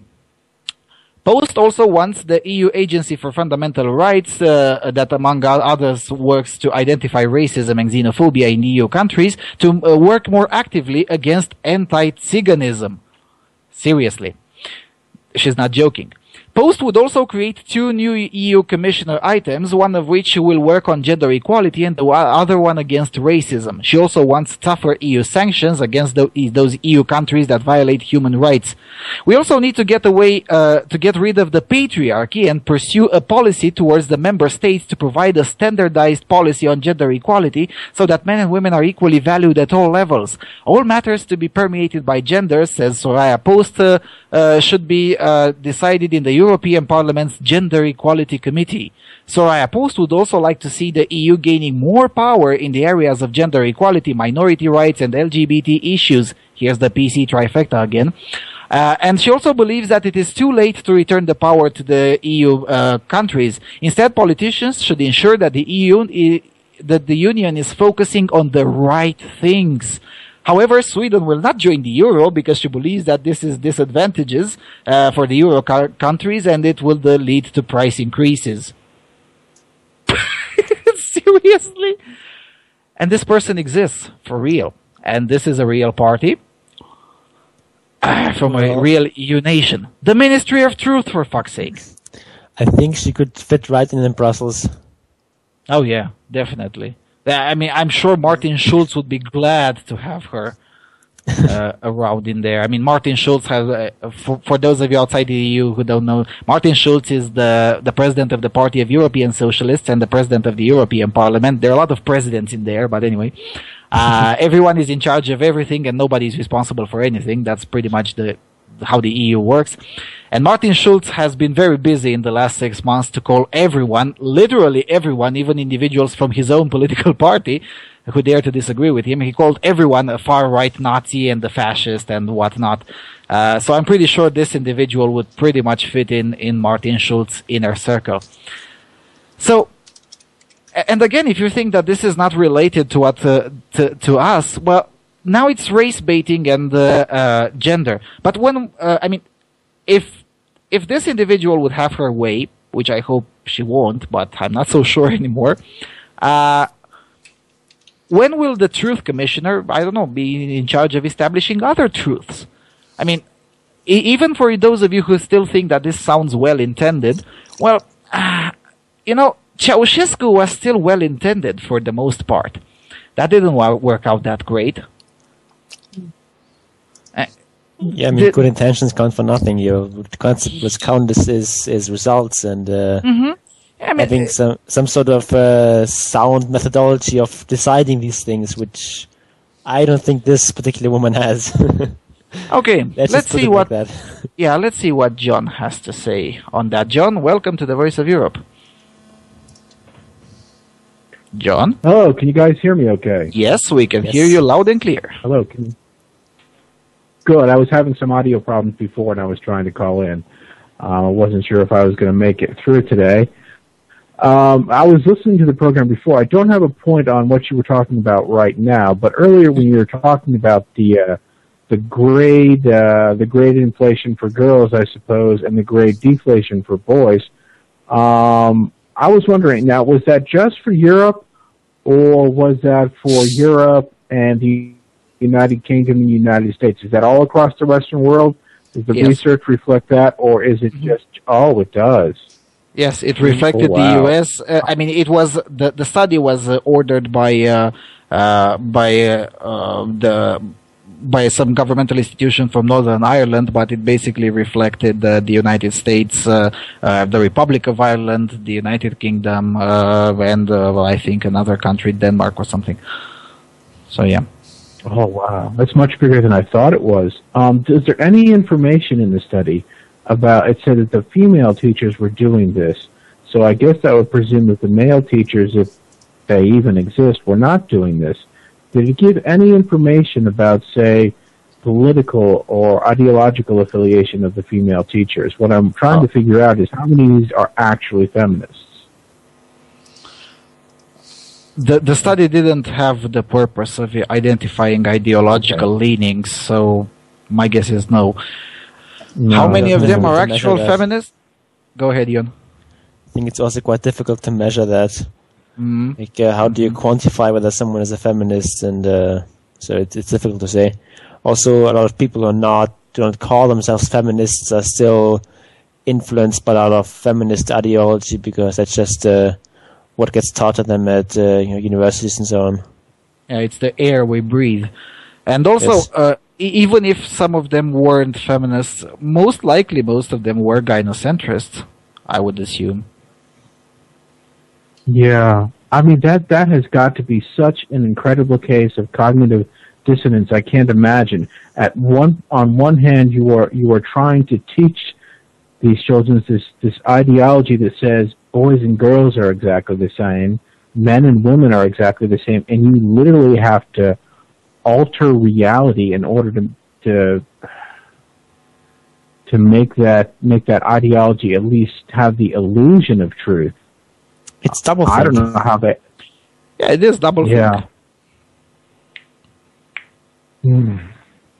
Yeah, it is double think, but again, I'm still willing to argue, especially now looking at another article here from Sweden. I'm still willing to argue that it has a lot to do with with basically the I wouldn't say constant elimination, but rather constant discouragement of men to join teaching professions. I mean, in pretty much all European countries, and as far as I know, the US stands on the same foot on this. It's relatively dangerous for men to go, especially in places in schools working with children as young as, I don't know, 7, 8, 6, whatever. Yeah, I've heard from some teachers that they for some male teachers that they never are alone in a room with a girl unless they have the door open, so that they could not somehow possibly be accused of sexual harassment or something. Yeah. Even if they actually, in the capacity as a teacher, need to talk to a particular female student, they always just leave the door open so that no one could think anything untoward or something. It's like yeah.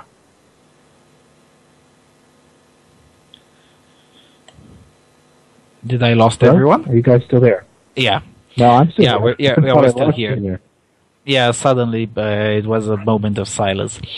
But yeah, and Jon brought up a good point in there. I mean, even those who don't refer to themselves as feminists, or even those who genuinely believe that they don't subscribe to gynocentric leanings, they're still influenced quite a lot by ideological thinking, because this kind of shit is in the air they breathe, and especially it was entirely in the air they breathe during the university. Now I'm looking here at another example of things of why things are like that, from Dagens Juridik, published just 2 days ago.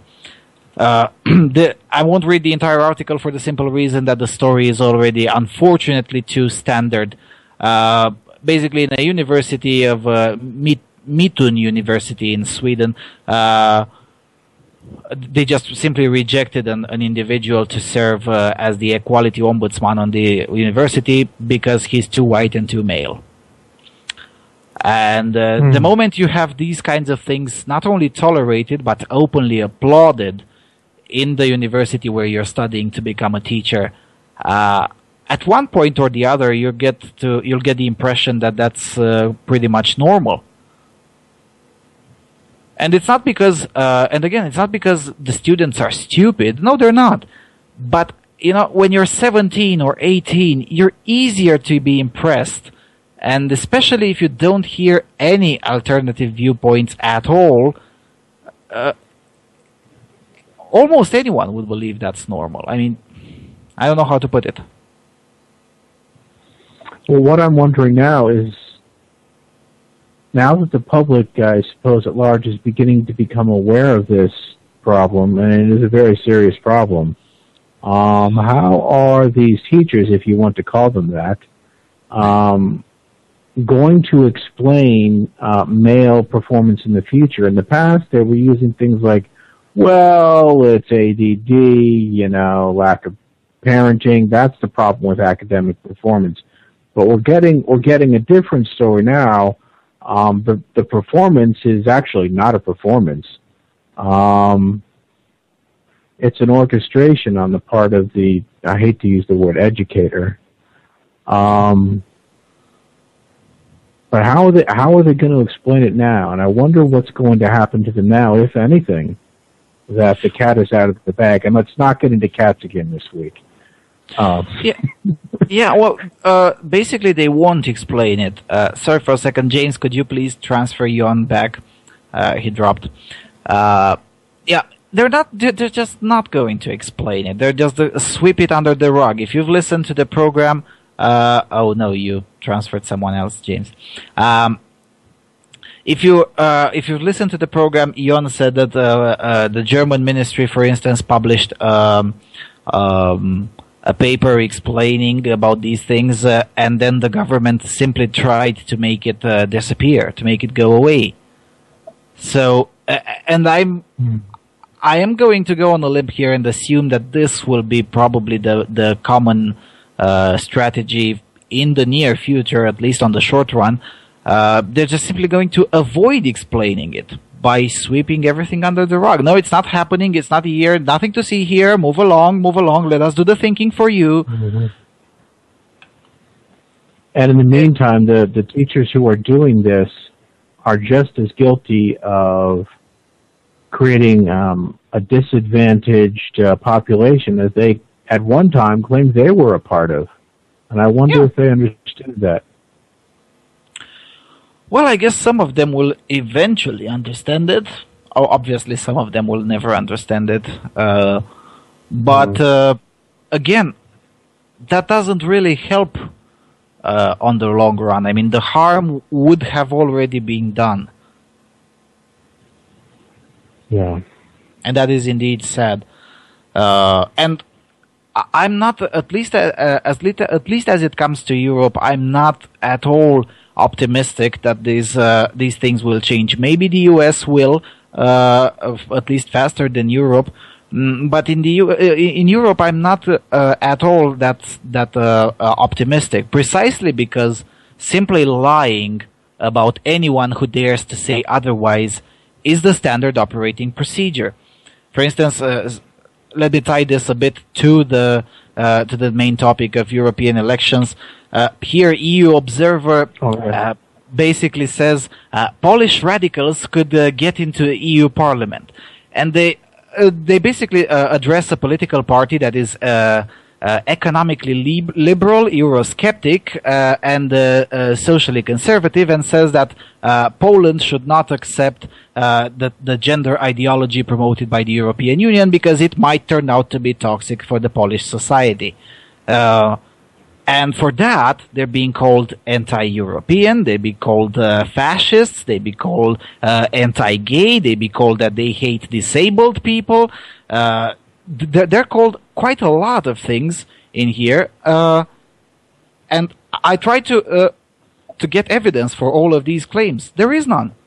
There is no evidence.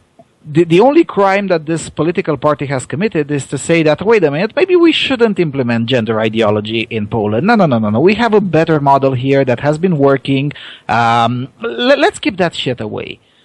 And the EU Observer, which is supposedly the impartial outlet for EU politics, basically downright lied. And lying about the alternative viewpoints is the standard operating procedure. And I don't know. I'm not optimistic that this will change. Well, if it doesn't change, what will end up happening, at least in my opinion, is that these teachers that are grading boys poorly simply because they are in fact boys will eventually create I hate to use the word underprivileged because I hate the word privilege, but a disaffected minority because they have scared off so many of them from school that they will be the minority. And then, in turn, these same teachers who spent all this time punishing boys for being boys will now have to serve them and help them and give them additional advantages because now they have to make up for the disadvantage they have created. So it's basically the state off just leaving them alone. Yeah, it's basically the state fixing the problem that it created in the first place. Standard operating procedure. Unfortunately. Jon, you're back. Yes, I'm back. I dropped there for a while. The internet connection did you get? Yeah, did you? Yeah, so you didn't get to hear the conversation that I've been having here with Jon. Well, we'll fill you up during the music break. We have to take another break. Let's listen to a song from Jon's backyard, a German band called Starseed. It's from North Rhine-Westphalia, to be more precise. A band formed in 1995, disbanded in 2001. And we'll be listening to a song called Conquest and Enslavement from the 1997 album Cosmic Conspiracy. So Starseed, Conquest and Enslavement. Massive flights, superior forces, the walls of offensive metal are taking position in orbit. True tyranny, the thundering nightmare, unleashing fury as a sort of capacity. Concept of fear, total enslavement, extermination of the human races. Exploitation for scientific experiments, irresistible technical progress.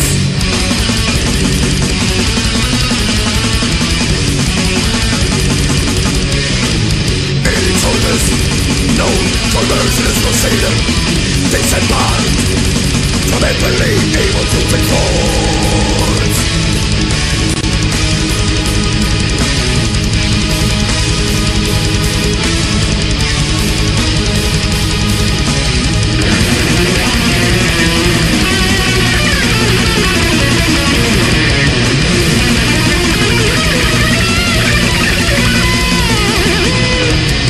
Sensation hearts turn the atmosphere into a burning chaos state of prisoners.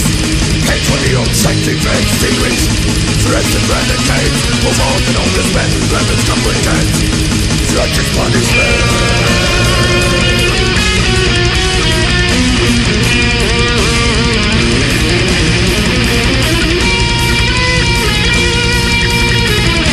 I know the lost emperor, every goal of peace and honor residing on this throne upon a reign of power is glorious, rapidly controlling, taking villains controlling destruction and expand, rooted, extinction consciousness in the mind will be something master of the dark side. Walks through the prison floors, the secret for centuries, accomplice and enslavement.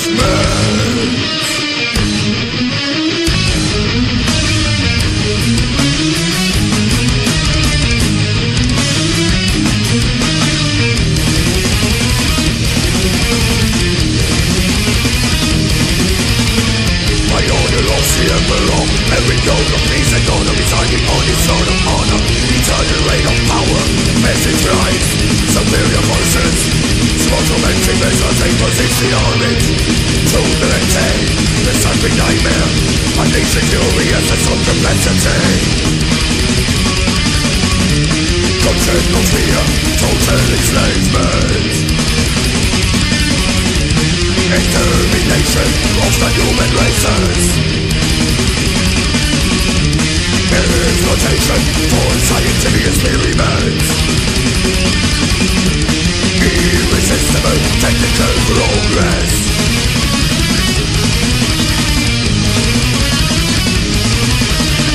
By order of the Emperor, every god of peace and honor residing on his throne of honor. Eternal reign of power.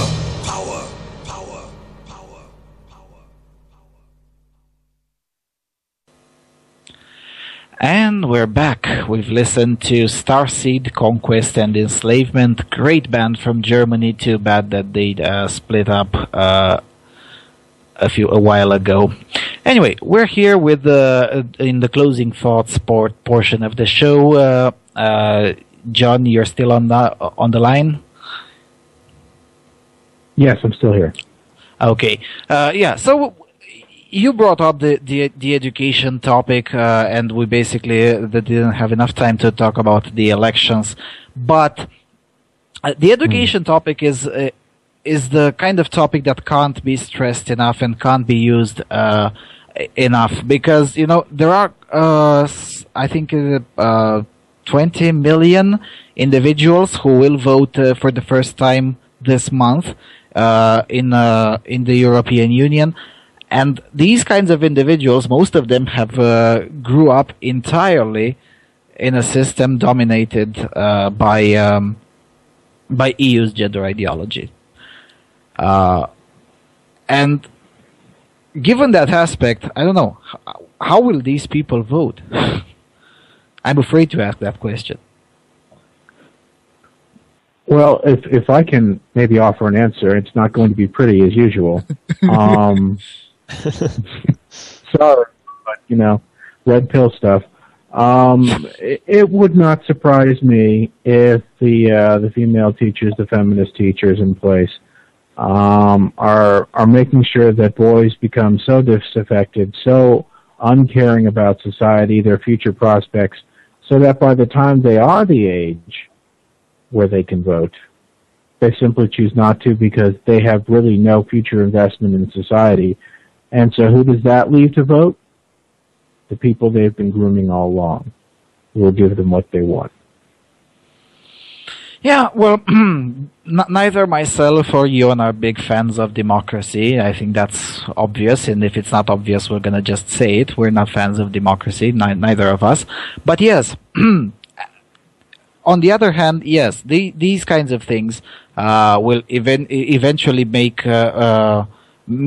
people simply choose not to vote. And this will be particularly true in the case of the EU elections, because generally the EU elections usually have a low turnout. I mean, last time in 2009 it was something like 37%, give or take 1%, something like that. So it is no wonder with that kind of turnout that you'll get to see parties such as, I don't know, Feminist Initiative or things of that nature, basically getting huge percentages that they would never get if a significant portion of the society would vote. Now, the question that I would like to ask, and probably that would be the last thing that we're going to say in this show, is how to convince many or more how do I put it, non-feminist individuals to vote at least on this one. Because if I calculate it correctly, even if we get to have 10 or 12 MEPs in the entire European Union to lose the elections, to lose their race to be re-elected, even if we get 12 of that from that list, the list of feminist MEPs that I published on AVFM a year ago, that would shift the balance from 65% feminist European Parliament to slightly under 50%. So I'm thinking that's a good deal. How, if you have any ideas, both of you, and maybe James wants to come in as well, how to convince more non-feminists to at least go and vote for someone who's not a feminist, for fuck's sake? Well, I have an idea. Okay, go ahead. Unless the co-host from Germany would like to speak first. Go ahead.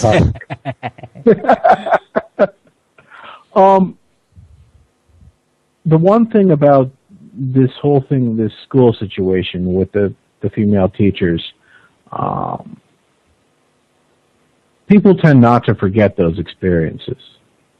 And the experience of being punished and being powerless to do anything about it is something that stays with a person. And I think if you address the non-feminist public by saying,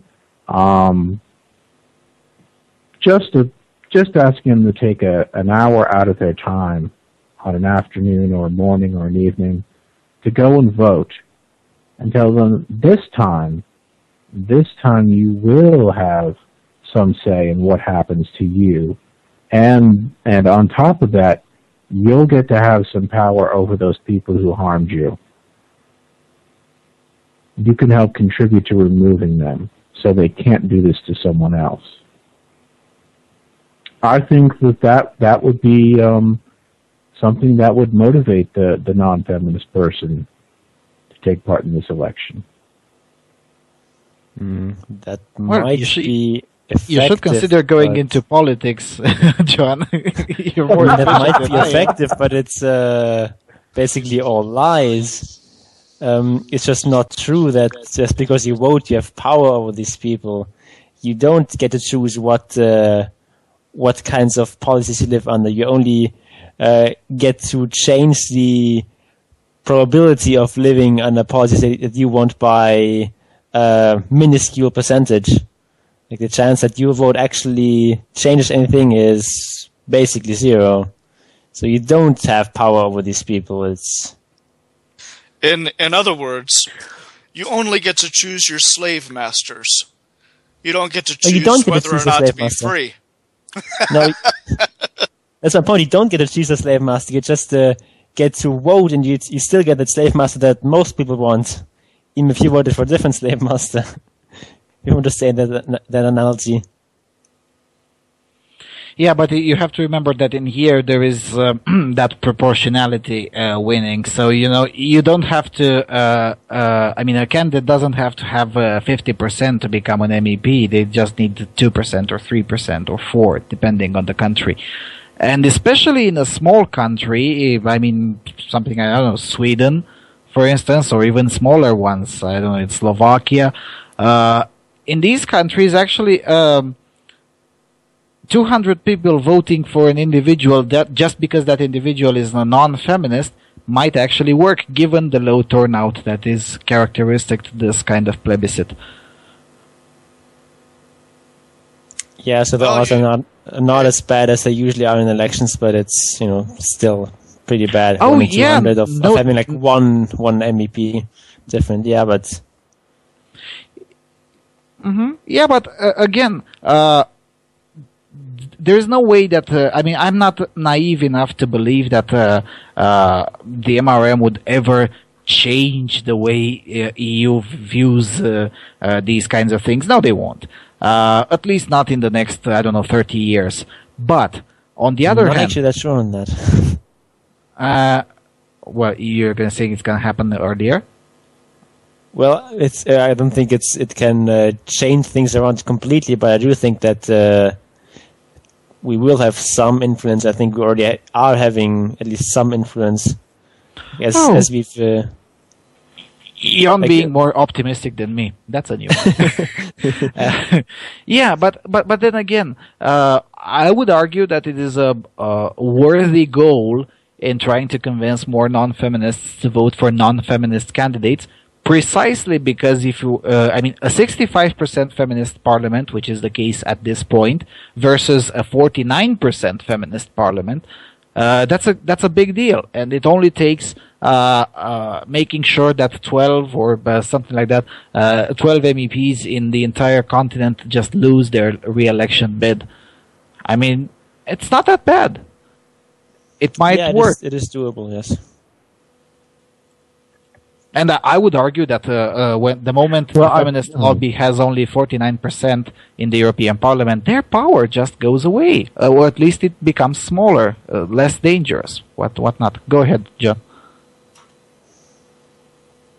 I was just going to say, in response to what Mr. Gunnarsson said before about it being all lies, it doesn't have to be thought of as a lie. I understand that there are certain limitations, but I think that it can be a symbolic act as well.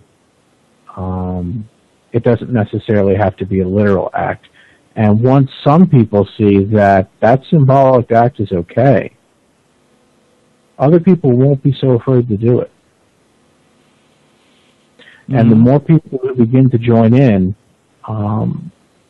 that's how a change like that begins. An example from U.S. history, for those of us in the United States, in 2004, the election between President Bush and John Kerry, we had record turnouts in the United States. I don't think that there had been any election in recent history where there were that many people coming out to the polls. And the reason there were so many people, from what I remember from the polling and research done at the time, is because they used a similar approach to what I'm talking about. They said, well, you can either do nothing, or you can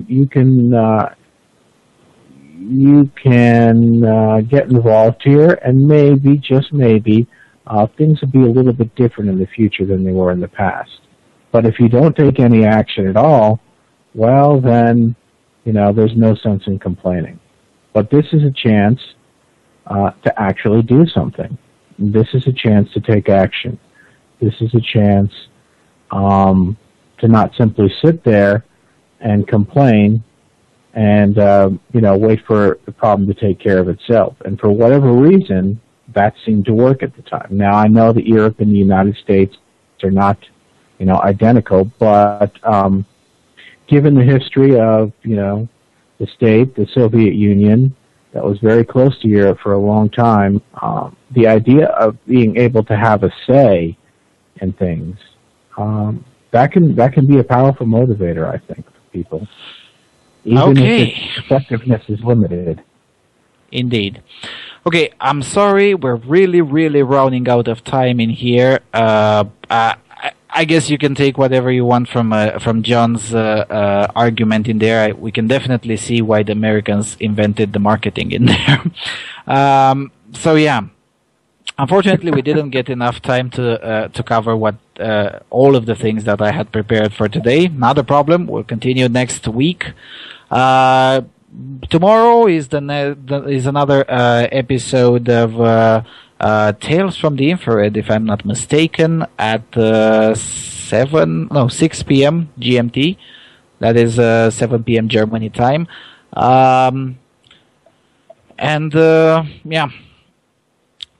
Dean Esme will probably be there and waiting for more critique of the pop culture. Oh yeah, pop culture critic. Anyway. Jon, any final thought on that? No, just tune in tomorrow and take the red pill. Take the red pill. Goodbye, everyone.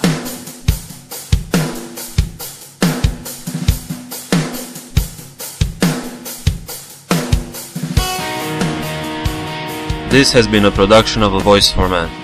Lucian Wilson and his guests, thank you for listening to the Voice of Europe.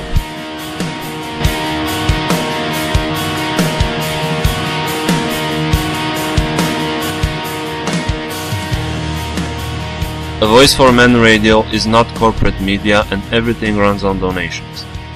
So please consider visiting avoiceformen.com and make a donation.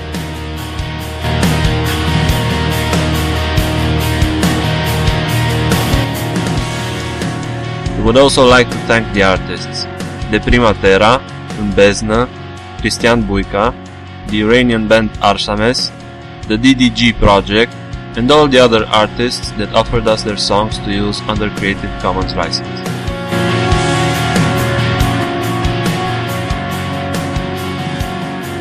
Special thanks go to www.pacdv.com/sounds for putting the sounds of the jingles at our disposal.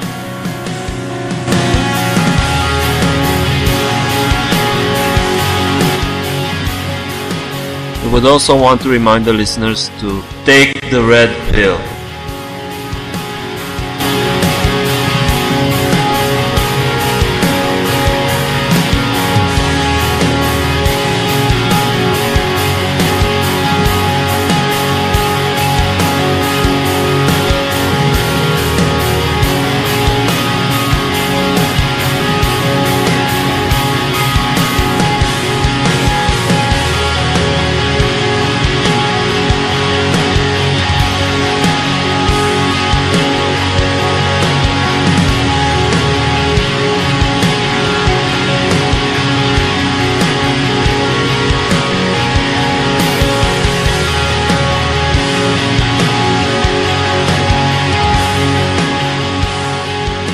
Thank you for listening to us and have a great evening.